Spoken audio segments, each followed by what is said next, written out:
UTSA football post-game wrap-up. The Roadrunners fall to Army today in the Alamo Dome. Greg, another hard-fought battle. Introduce me?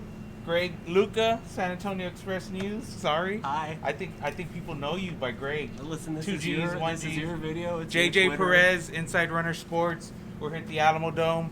Another tough, rough game for the Roadrunners. We saw Lowell Narcisse get injured in the fourth quarter. Frank Harris tried to come in and rally, just couldn't get anything going offensively, and Army just kind of pulled away and made 2 really big plays, and I think that's the story of this game. Yeah, I think UTSA is going to look at the film and wish the defense did a better job with the triple option. Yes. They ran like 60 times for 300. Gave up a ton of yards. So. Yeah. So they probably average about 5 yards per carry, and it's just too many. Yeah. And if you can string together a couple stops and force some turnovers or some punts that way, then that sort of works out. You can get away with giving away that kind of average. But I just found like Army was able to convert when they needed to, or to break a couple big plays when they needed to. You saw first series, the guy breaks away for the 60-something yard touchdown. Right. And as the game went on, it felt like UTSA had a better beat on how the offense was working and what they could take away to stop it. But Army just made enough plays and got loose a couple times, and they really shortened the game in terms of possessions. Right. So, it doesn't look like 28 points is running up the score, but I think maybe what did they punt? It 3 feels times? it feels a lot more than They scored touchdowns on like half their drives just about. So the other, because they ended the half and they ended the game. So yeah, it was just too much for the triple option, I think. Let's talk about UTSA's offense. Zakari sets a receptions record with 12. Him and Lowell kind of had this thing going with the out pattern. Yeah. And I think we saw a couple of good drives from Lowell in the beginning, but there were some penalties that kind of stalled the drive, or there was a few plays that they get to midfield and they wouldn't kind of get any further. And I thought Lowell played okay. His stats aren't great, but I mean, they just couldn't get over that. You got to score more points. Yeah, his yards per attempt is pretty bad. Yeah. Like, he had 155 yards on 31 passes, so not what you're looking for in that sense. And I think that it just felt like they couldn't create enough big plays. If you're kind of trading these short gains with Army, that's like their game, right? They're good at that grinded out kind of style. And I think Sincere McCormick was pretty effective. Yeah, he was really good. Maybe they could have found a way to get it to him more, but Army, I'm sure, was stacking the box to try to take him away. So it's a delicate balance there, and I think I actually like the way they used him today, because he seemed fresh in the fourth quarter, and when it looked like when UTSA was going to try and mount a comeback, it was going to be on his shoulders. And he still almost got to 20 carries. I don't know if he did, but so like if you're giving it to him way more than that, where he's getting 30 carries a game, then it starts to become problematic. So I think you're right. It was a good job. It just felt like you wish you could give it to him every play sometimes. But I think that the passing game didn't have that explosive downfield component, and that's probably what was missing. Generally, maybe there was not as much accuracy with Lowell, but we couldn't really judge the downfield throws as much because they didn't make many. Yeah. And that might have had to do with the offensive line situation. Right. Because with Spencer Burford out at left tackle, now you got Mekhi Hart moves over there. Josh Otis comes in at right tackle, and he's struggled a little bit. And then maybe some things on the interior, maybe minus 1 or 2 pieces you usually have there. And then there was some in-game injuries. And it really didn't feel like the offensive line struggled as much as I thought that they would. They held their own for the most part, but I think they either max protected or chipped or something, and then therefore they weren't giving Army as many chances to get home with the pass rush.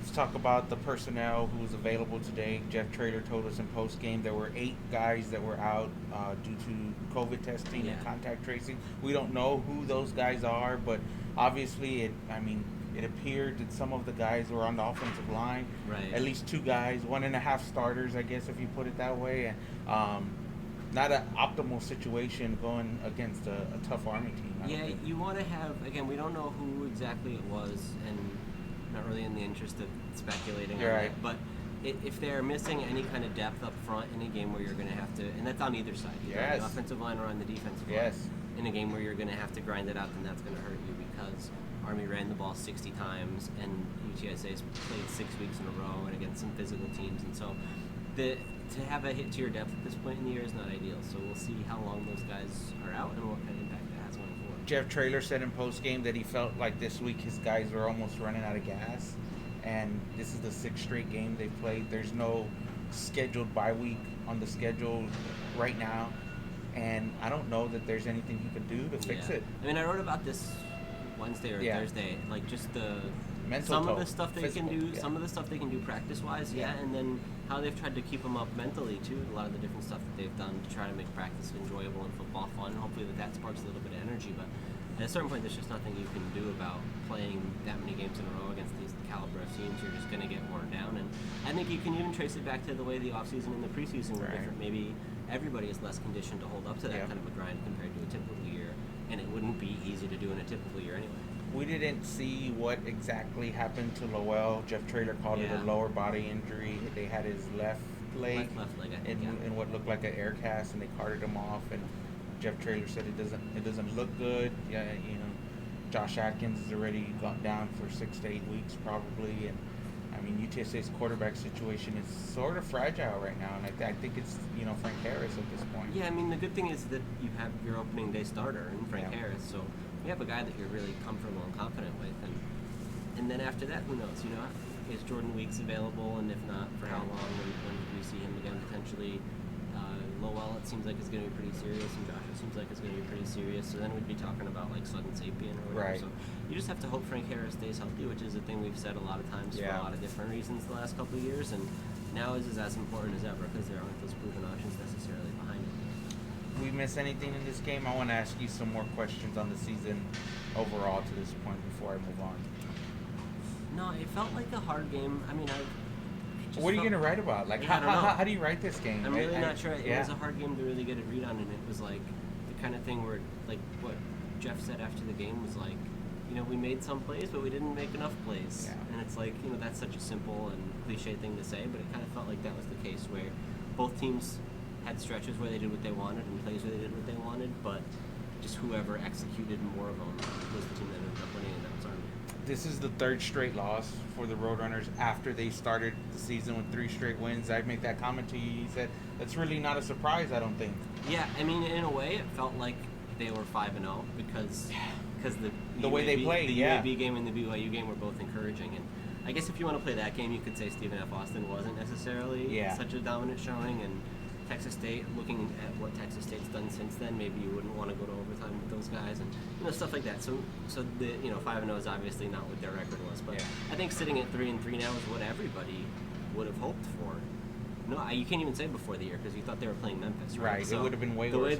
The way the schedule worked out to sub Middle Tennessee in for that game, being 3-3 is good, and now it's like, in a weird way, this was kind of a long preseason because you did get your 4 non-conference games done, and now you play the actual important part, which is the stretch of 6 straight conference games. So we'll see how they handle that, given what we talked about with the wear and tear, but I think this is the part of the year that really matters. We're at the official midway point of the season, and UTSA's schedule at this point, we don't know if all the games are going to be played. Who knows?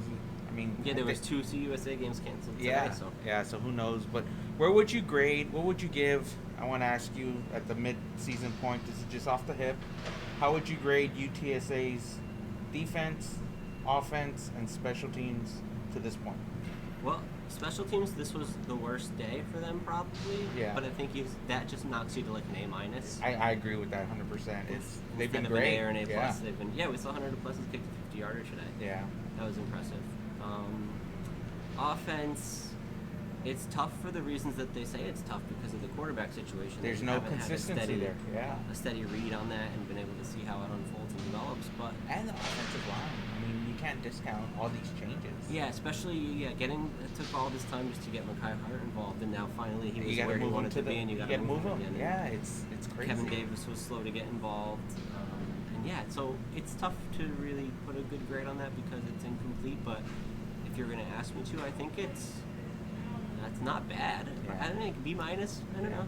That seems okay, 81, right? 81. Yeah, on the scale of 100. I think they did. I think they've done pretty. Like you can't knock Sincere McCormick, nation's leading rusher. Right. Probably still after a big game today. So, and the passing game's shown actually some downfield potential. A little bit, yeah. Zachary Franklin, and even Josh Cephas, and what Lowell did last week has to be worth like a full letter grade too. Yeah, so I think so. Let's go with B-. Yeah. Defense. I'm gonna go strong B+ on the defense. 89. So, I mean, this goes back to like last week. I think we had differing opinions on how strong the defensive play was. I mean, they've given up a lot of yards. You can't hide that. Today was not ideal. Right. Although But you look at 28 points, 31 to be 30 something to BYU. I mean, well, if you want to, they're keeping them in it every week. Defensive line real strong. Yeah. Linebackers okay. Corners good, better than expected. Yeah. And safeties poor. Yeah.